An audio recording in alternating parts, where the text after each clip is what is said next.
Bonjour à toutes et à tous et bienvenue dans notre session de webinaire spéciale durabilité. Alors le thème aujourd'hui qui nous réunit, c'est un thème en fait que l'on rencontre souvent parce que c'est une question bien légitime qui nous est posée, c'est en quoi la RSE constitue-t-elle un véritable atout stratégique la raison pour laquelle nous nous sommes réunis aujourd'hui, c'est évidemment pour essayer d'apporter des points de manière, des points extrêmement pragmatiques pour répondre à toutes ces questions. Je vous rappelle que notre premier webinaire, qui est évidemment accessible sur nos chaînes YouTube respectives, est bien porté sur la RSE au bénéfice et au service de l'innovation. Aujourd'hui, on va étudier la RSE au service du développement économique, parce qu'une question qu'on nous pose souvent, c'est combien ça coûte et surtout, qu'est-ce que ça me rapporte? Donc, c'est réellement à cette question qu'on va essayer aujourd'hui de répondre. Je vous rappelle aussi notre troisième session de webinaire qui est prévue pour le 10 juin 2025 et qui fera un focus tout particulier sur la RSE au service du management fédérateur, la RSE, un outil RH performant. Alors, je me présente pour ceux qui n'étaient pas là à la précédente session. Je m'appelle Delphine Gallin, je suis avocat associé d'un cabinet d'avocats qui s'appelle Garoé Avocats, qui a la particularité d'être une société à mission. Et donc, nous sommes particulièrement engagés tant dans notre modèle interne que dans le service vis-à-vis de nos clients, dans les sujets qui visent à promouvoir et à soutenir toute initiative entrepreneuriale autour de la RSE notamment, mais de l'engagement d'une manière générale. Donc, je laisse mes deux compars se présenter à ma suite. Delphine. Allez, j'enchaîne. On fait la suite des Delphines. Donc, enchantée, Delphine Place, donc manager pôle RSE chez Crofi-Corec. Donc, nous, on est un cabinet d'expertise comptable et de commissariat aux comptes. On réalise à la fois la certification des comptes financiers, mais également des comptes extra-financiers en tant que commissariat aux comptes verts. Et on est également organisme tiers indépendant pour l'audit de vérification de l'exécution des statuts pour les sociétés qui ont décidé d'adopter la qualité de société à mission. Et concernant effectivement notre démarche RSE interne, donc on déclare au Global Compact depuis 2014, je crois maintenant. Donc voilà, n'hésitez pas, vous pouvez aller voir, tout est en ligne. Amandine. Amandine Rovert, moi je représente le cabinet Stedia, qui est expert en transformation digitale. Je suis plus orientée sur la transformation organisationnelle, parce qu'on a aussi un département sur l'organisation et une autre partie qui est plutôt sur la dimension d'accompagnement au DSI. Moi, je suis plus consultant RSE, marketing et numérique responsable. Et donc, j'accompagne des entreprises dans des éco-diagnostics et sur la mise en place de politiques RSE au sein de Stedia et pour les clients que j'accompagne. La dimension numérique est secondaire pour le moment dans le cadre de ce webinaire, en tout cas. Eh bien, le premier axe qu'on a voulu effectivement mettre en avant parce qu'il nous a semblé, dans le cadre de la préparation de ce webinaire, comme évident, à la fois en notre expérience de conseil auprès des entrepreneurs qui ont, soit parce qu'ils y étaient contraints, soit parce qu'ils ont fait ce choix, intégré tôt dans leur modèle le respect de principes relatifs à la RSE. Moi, j'aimerais rappeler, avant d'entrer dans le vif du sujet, une étude de l'année dernière qui a été publiée par un grand cabinet de conseil sur les effets, en tout cas les effets attendus par les entreprises qui étaient déjà dans une démarche de conformité au regard de la directive CSRD, qui était donc soumise au rapport de durabilité. Et donc, ça a été intéressant de voir la manière dont ces entreprises ont répondu à ce questionnaire, qui les interrogeait sur les opportunités qu'elles pressentaient au fait de se mettre en conformité et donc de dérouler une politique RSE intégrée. Ce qui ressort, c'est que de cette étude, 51% des personnes interrogées estiment que cette mise en conformité, ce déroulement d'une démarche durable dans le développement du modèle d'affaires contribuerait d'une manière significative à améliorer leur performance évidemment environnementale, ça c'est le réflexe immédiat. 48% d'entre eux considéraient que le fait de se conformer à une politique visant la durabilité les aiderait à atténuer des risques de manière assez évidente auxquels ils étaient confrontés, et ce, quel que soit leur modèle d'affaires. Donc, c'est déjà une anticipation du risque. Et puis, 30% d'entre eux, quand même, estimaient qu'à moyenne échéance, cela serait constitutif d'une augmentation de revenus, donc c'est-à-dire une croissance de chiffre d'affaires et une création de valeur financière autour de l'activité. Et puis, bien sûr, et ça me permet de faire le lien avec nos développements, ça permettrait probablement de maîtriser un certain nombre de coûts. Alors, dans sa maîtrise des coûts, Delphine va nous faire part d'un certain nombre d'éléments qu'elle a eu à connaître dans le cadre de son activité, notamment sur le risque environnemental, mais pas que. Oui, alors tout à fait. Juste pour commencer, quelques éléments de contexte, notamment concernant la CPR, qui est en fait l'autorité de contrôle prudentielle et de résolution. Et en fait, c'est l'organisme qui s'occupe de l'agrément des banques et également du secteur assurantiel. Donc, la CPR a republié là sur son site en avril 2025 donc des informations assez fraîches concernant en fait l'évolution on va dire de ces entreprises, enfin pas ces entreprises, mais du coup de son secteur côté assurantiel et côté bancaire, et la prise en compte en fait en lien avec tout ce qui est règlement solvabilité 2. Donc, on parle bien là de finance et d'argent et de maîtrise des coûts et d'anticipation, de prise en compte en fait de tout ce qui est enjeu de durabilité dans leur système de gouvernance.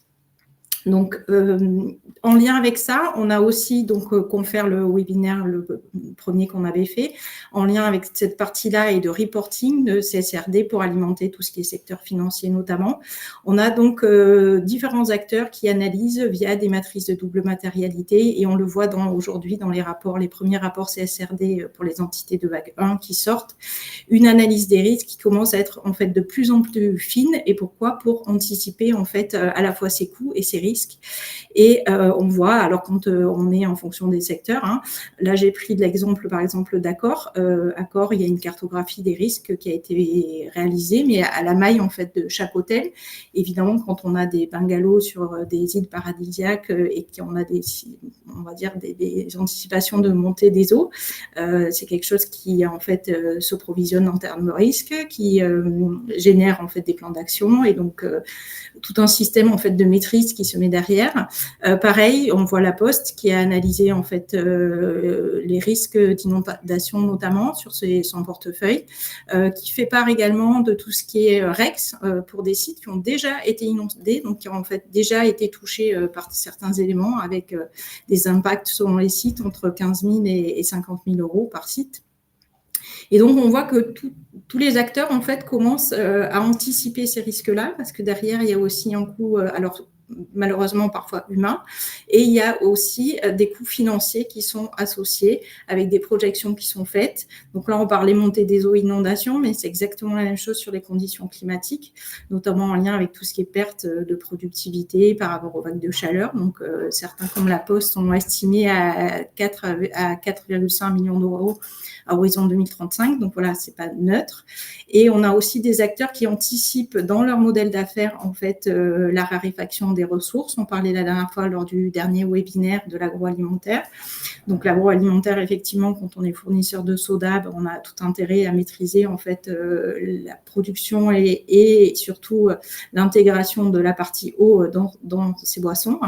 On voit aujourd'hui le cas, par exemple, tout ce qui est préparation dans l'agroalimentaire aussi, notamment sur le blé. On sait que le blé est extrêmement gourmand en eau en termes de culture. Donc petit à petit, on voit des acteurs qui introduisent en fait des céréales comme le sorgho en substitution, qui n'a pas le même goût. Donc petit à petit, en fait, on habitue le consommateur à avoir un autre goût et à rentrer en fait dans ce système-là pour avoir quelque part une pérennité de son modèle d'affaires. Donc ça, c'est effectivement les grosses entreprises, mais à l'échelle de plus petites entreprises, nous, par exemple, on a un client qui était engagé dans une démarche CSRD et qui, dans le cadre en fait de son analyse de risque, donc on est sur une entité qui est moins de 100 personnes, et qui a identifié en fait une de ces agences qui est basée sur le territoire et qui était en zone inondable. Donc face à ça, très concrètement, qu'est-ce qu'il faut faire? Donc il y a toute une analyse un peu plus poussée à faire par rapport au risque physique. Après, il y a peut-être des jeux à voir sur le niveau d'assurance et ou d'investissement pour déplacer en fait une agence. Donc c'est pas neutre et en même temps, on sait que dans les perspectives, ne serait-ce que d'avoir une perspective en lien financière et humaine, hein. Bon, on a vu ce qui s'est passé en Espagne malheureusement il y a quelques temps à Valence. Voilà, il y a aussi des procédures à mettre en œuvre, des procédures en cas d'alerte, des choses comme ça. Donc c'est tout le temps en fait on va dire une analyse de risque un peu multifacteur qui est à prendre en compte. Voilà. Donc pour ça, on a vu la partie donc quelque part corrélation au risque, anticipation, finance quelque part, avec la partie environnementale, et on va voir quelques exemples sur la partie qualité de vie et conditions de travail dans la slide suivante.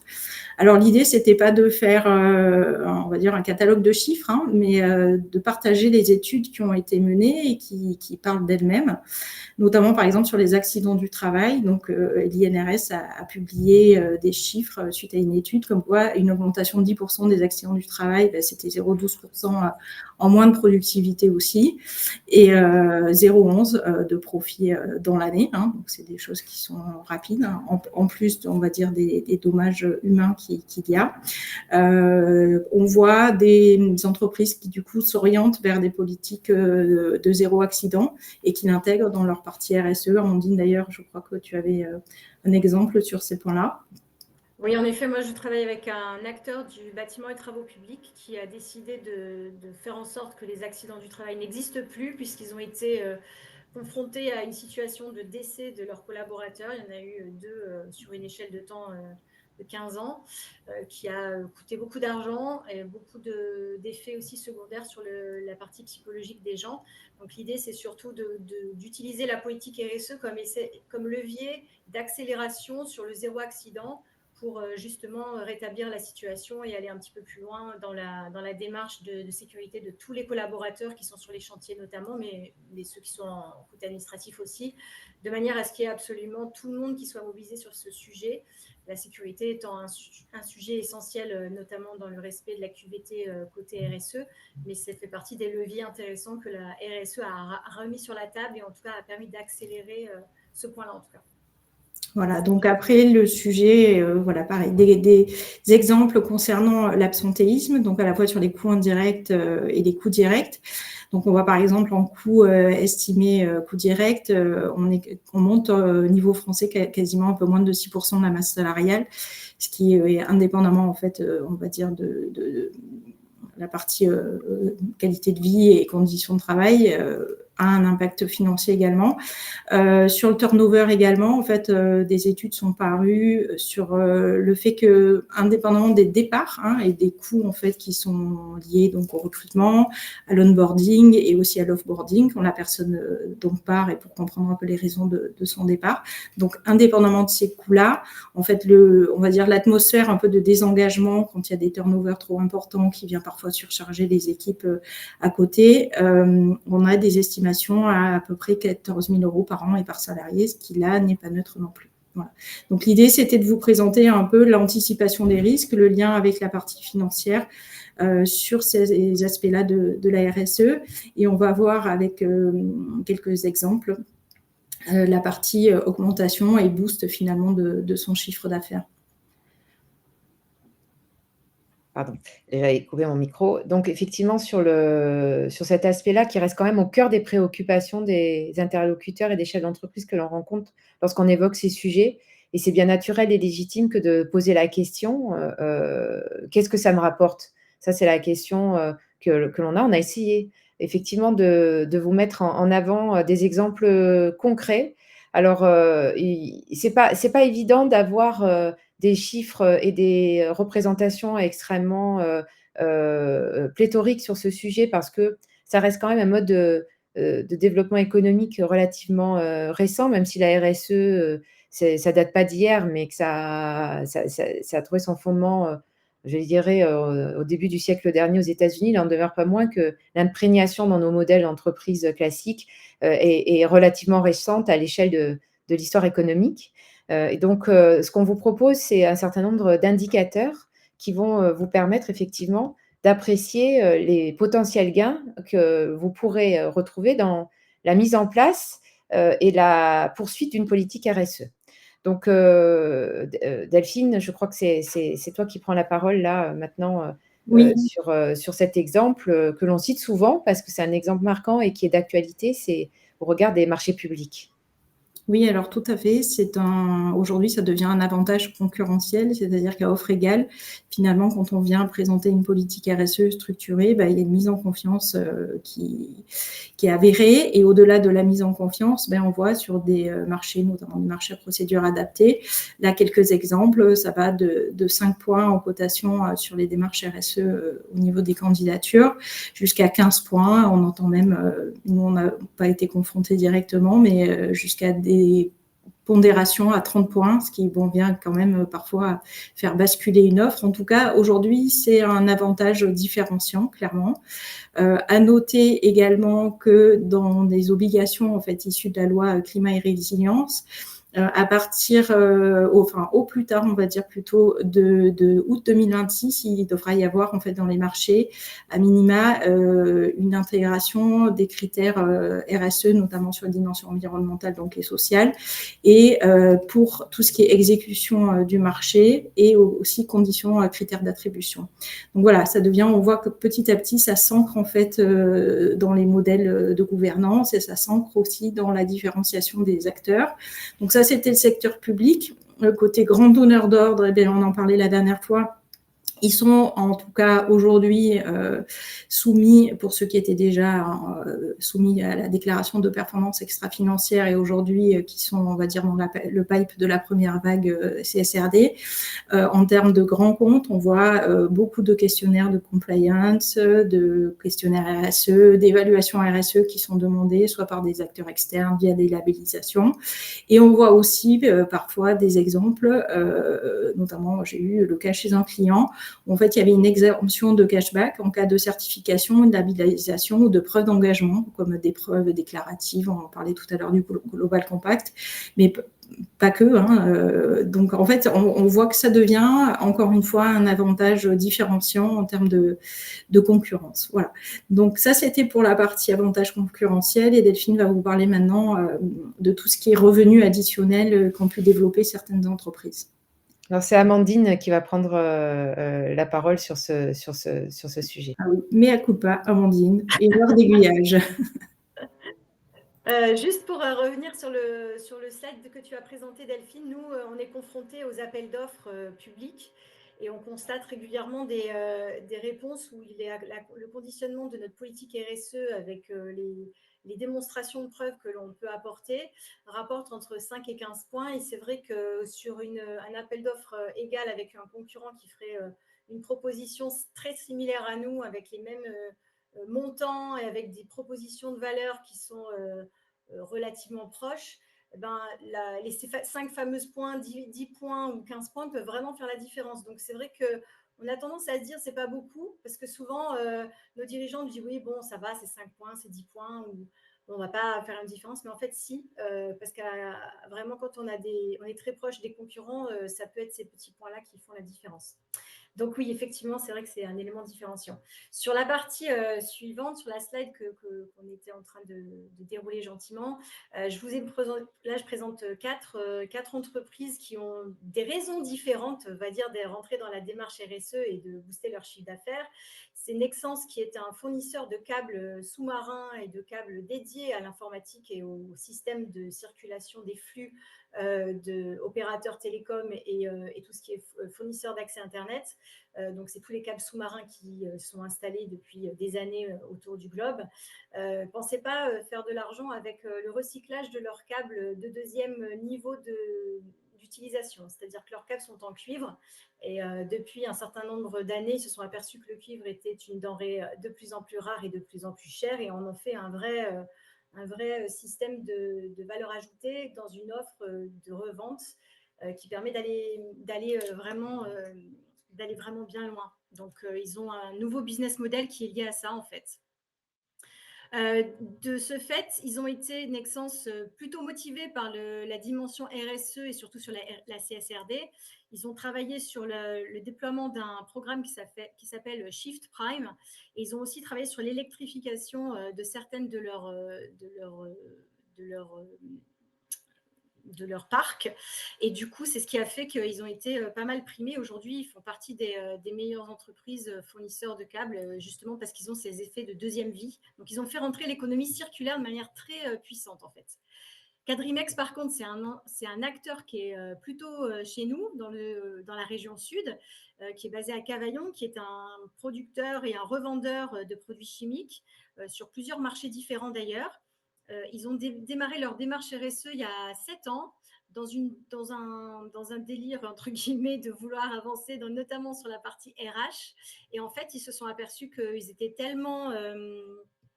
ils étaient tellement bien engagés que finalement, ils sont en train de rentrer dans vraiment une grosse démarche sur le core business. Donc, ils sont dans l'analyse de substituts de produits chimiques aujourd'hui. Et donc, ils vont avancer un peu plus fortement sur leur deuxième effet de vente sur des produits alternatifs. Ils sont en étude aujourd'hui. Et du coup, on a besoin d'aller avec eux pour les accompagner dans cette démarche d'économie circulaire. Sur la dimension Terreal, c'est une entreprise aussi qui est dans le sud, qui travaille sur la gestion durable des chantiers. Et du coup, leur démarche, elle s'est beaucoup faite autour de la démarche RSE initiale, parce qu'ils ont suivi la Convention des entreprises pour le climat, et ça les a fait avancer plus vite que ce qu'ils avaient prévu. Et tant que j'y suis, je vais vous présenter aussi Tikamoon, qui, eux, sont basés à Lille, inversement. Ils ont aussi une dimension nationale. Eux, ils ont travaillé, ils ont accéléré la partie mobilier éco-conçu. Ils ont travaillé d'abord avec du bois certifié, mais après, ils ont été plus loin en travaillant sur la logistique et en travaillant avec la logistique du dernier kilomètre, avec du transport doux, beaucoup plus adapté que ce qu'ils avaient prévu au départ. Donc, en fait, ce que je voulais dire par là, c'est que globalement, quelle que soit la raison et quel que soit le moyen par lequel on va déclencher, ou par les moyens, quelles sont les aides qu'on va avoir de l'extérieur. CEDRE, c'est un vrai levier, parce qu'on est accompagné pendant presque un an avec un auditeur. La Convention des entreprises pour le climat, c'est davantage pour pouvoir avancer entre dirigeants, se donner des bonnes pratiques et travailler sur les business models des uns et des autres, en étant très ouvert dans les conversations. Et généralement, les dirigeants, ça leur donne des idées, ça les rassure aussi sur le fait qu'on peut aussi travailler sur des offres du futur sans se mettre en difficulté à court terme, mais en ayant plutôt une démarche de moyen long terme. Voilà, c'est ce que je voulais partager avec vous. Donc, je vous remercie pour ces précisions. C'est vrai que c'est important d'être dans le concret aussi, notamment d'un point de vue financier, parce qu'il n'y a pas que le coût, il y a l'investissement. Voilà, aussi, c'est ce que j'aime à rappeler, c'est que ce n'est pas un coût, en réalité, ça demeure un investissement. Donc, notre troisième partie de ce webinaire version 2, c'est effectivement l'idée comment intégrer dans son modèle d'affaires la RSE, c'est-à-dire aborder la RSE comme non pas un développement annexe au modèle initial, mais vraiment l'intégrer dans son corpus, que l'on soit dans une démarche de création d'entreprise ou même de transformation. Donc, il existe, le droit français est assez pléthorique sur ces questions-là, puisqu'il existe, et c'est assez unique en Europe et dans le monde, donc c'est bien de le dire aussi quand on est assez proactif. La France reste un pays moteur sur toutes ces questions et sur la structuration juridique de l'entrepreneuriat engagé, hein, pour le nommer comme ça. Donc, je vous ai fait très rapidement deux présentations de ce qu'il existe et de ce qu'il est possible de choisir lorsqu'on est un entrepreneur qui, soit parce qu'on y est contrainte par un marché, parce que c'est une question concurrentielle, on l'a dit que la RSE aussi était un élément de concurrence différenciant fort, soit que l'on souhaite créer une entreprise native, engagée. Voilà, il y a évidemment la raison d'être, qui reste la manière la plus facile d'intégrer dans sa structuration juridique un engagement spécifique. C'est le Code civil qui le prévoit, hein, pour citer au moins un texte, voire deux même, dans cette présentation. Le Code civil prévoit donc la possibilité pour toute institution, toute entreprise d'inscrire dans une raison d'être qui va en fait définir au-delà même de la recherche de profit, la raison pour laquelle l'entreprise existe et quel est le sens qu'elle entend donner à la réalisation de son objectif commercial, en y associant bien sûr des objectifs de nature sociétale et ou environnementale. Donc, on est vraiment sur le plus petit dénominateur commun. Énormément d'institutions qui sont même sans être des entreprises ont adopté une raison d'être. On pourra en citer beaucoup. Il y a bien sûr le niveau au-dessus qui est l'entreprise à mission, qui reste une structuration juridique récente, introduite par la loi PAC 2019, qui est une loi phare en matière d'entrepreneuriat engagé, qui va inciter du moins le régime prévoit de manière spécifique, et c'est une conformité, un objectif social déterminé, une raison d'être, et puis la détermination par l'entreprise d'objectifs précis qu'elle s'engage à aller satisfaire. Et c'est ce qu'on appelle effectivement les missions dans l'entreprise à mission. Et puis enfin, et c'est toute l'originalité, une gouvernance interne qui va auto-piloter et auto-diagnostiquer la mission au fil des années. Alors, la loi prévoit un comité de mission qui doit être composé d'éléments extérieurs, pas un comité de mission piloté par le dirigeant de la société, mais bien par des personnalités qui vont à la fois porter un regard extérieur sur la manière dont est menée la mission, et puis donner des recommandations. Et puis également aussi la possibilité pour les entreprises de moins de 50 salariés d'avoir un référent de mission qui généralement sera un salarié de l'entreprise qui va alerter et dire voilà, cette année on avait tel objectif et puis on n'a pas fait ce qu'il fallait, ou alors on avait tel objectif, on a quand même réussi à atteindre une partie des principes et des objectifs que nous nous étions fixés. Il y a le mécénat d'entreprise dont on a déjà parlé, le précédent, qui est aussi une modalité souple, puisque là, cette première slide concerne des modalités souples juridiques à disposition via des entrepreneurs. Et puis, évidemment, alors là, c'est la version entre guillemets light, pas au sens absence d'investissement, mais absence de contraintes au sens réglementaire du terme, puisqu'il y a effectivement toute la panoplie des chartes, des conventions, des clauses ESG qu'on peut inclure dans nos relations contractuelles et ou même en termes de références internes, notamment dans les conventions collectives qui peuvent être revues au regard des objectifs RSE. Mais tout ça reste dans une certaine souplesse. On a aussi en France un régime beaucoup plus encadré qui existe depuis, pour le coup, très longtemps. Je les évoque parce que c'est aussi des acteurs essentiels, me semble-t-il, de l'engagement entrepreneurial. Il y a tout le corpus et l'écosystème des coopératives, des sociétés coopératives. Alors là, je vous cite les scopes. Il y a des scopes en France depuis presque un siècle bientôt, enfin pas tout de suite, mais dans quelques années, on y sera. Donc, c'est un régime juridique qui a fait ses preuves, qui, à la différence du précédent slide que je vous ai présenté, est quand même beaucoup plus contraignant. Il y a une norme qui encadre de manière extrêmement spécifique et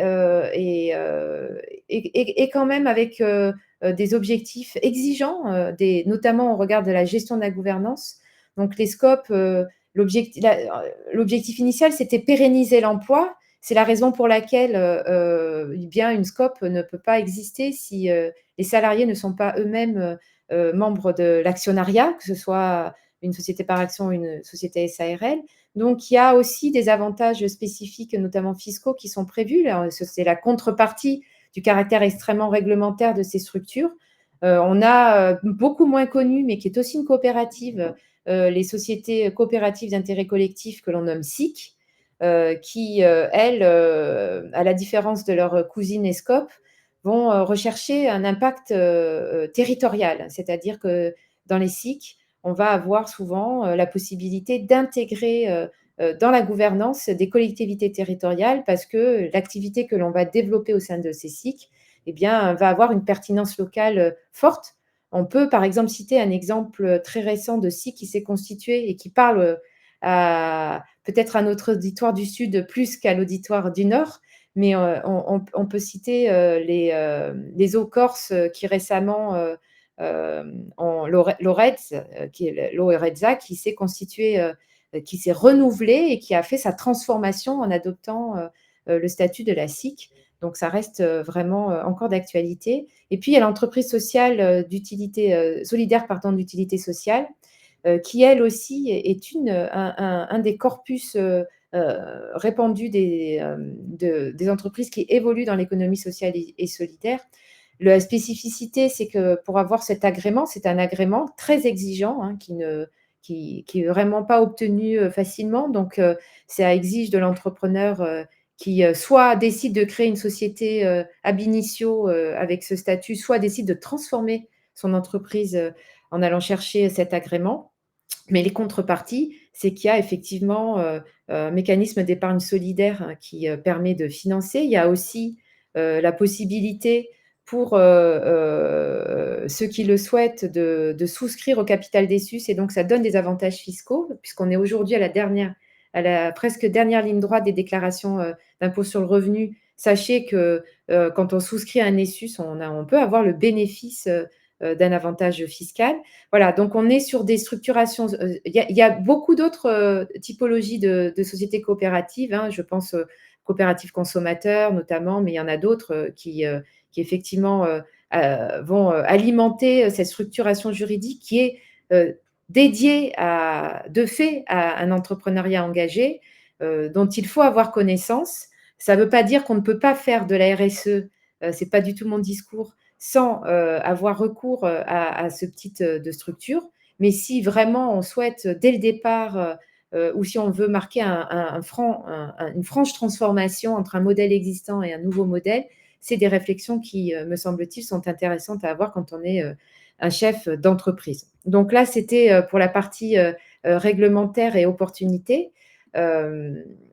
Delphine et Amandine vont nous parler pour la suite eh bien, de business model hein, qui, soit de manière native, soit de manière transformée, ont eh bien, un peu révolutionné leur mode de fonctionnement pour intégrer la RSE et en faire véritablement des piliers de leur développement commercial.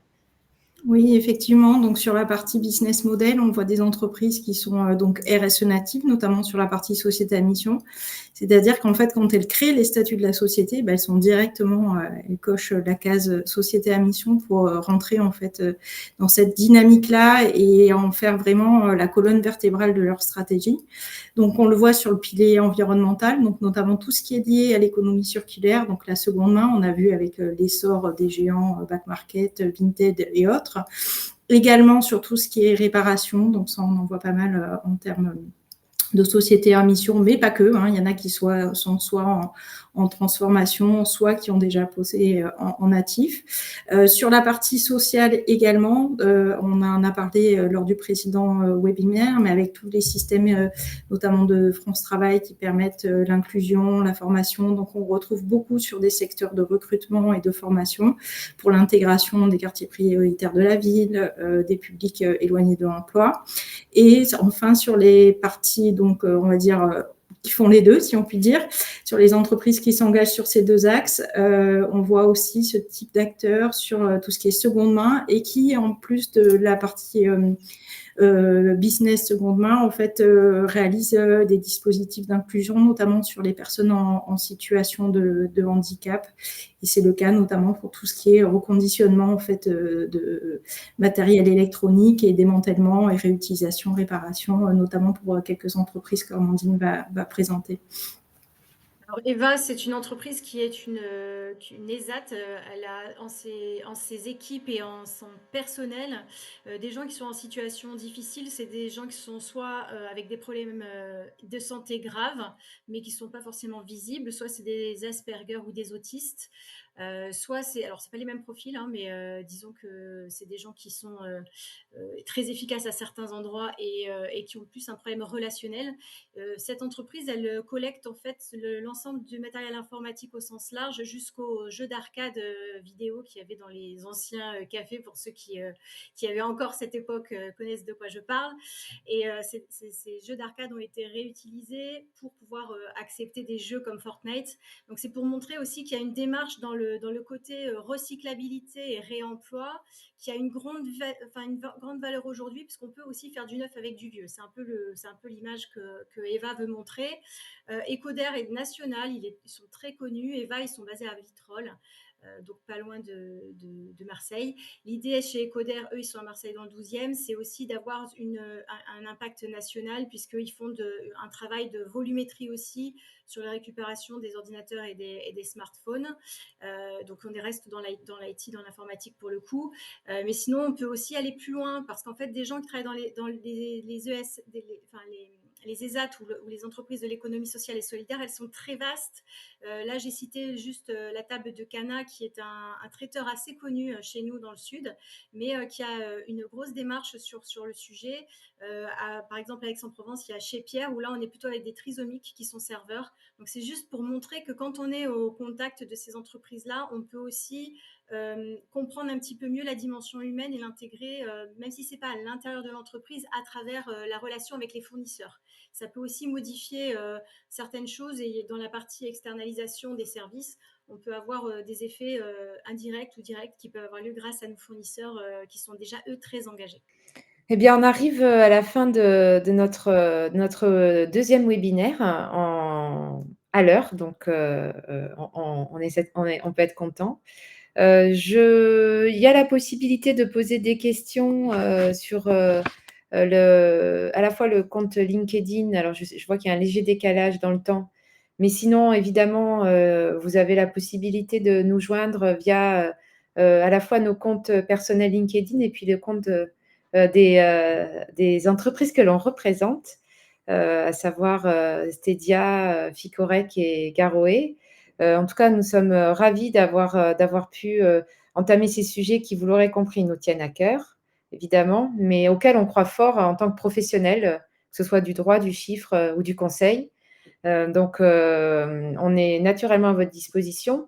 Je vous informe que le premier webinaire est disponible sur la chaîne YouTube de Garoé, mais également sur les réseaux sociaux de Stedia et Ficorec. Que le webinaire que l'on clôture à l'instant sera lui aussi disponible en replay. Donc, vous aurez le loisir de pouvoir vous reconnecter ou de le recommander d'ailleurs à votre entourage, ce que nous vous engageons à faire. Voilà, pour ma part, je vous remercie. Et puis, je vous donne surtout rendez-vous le 10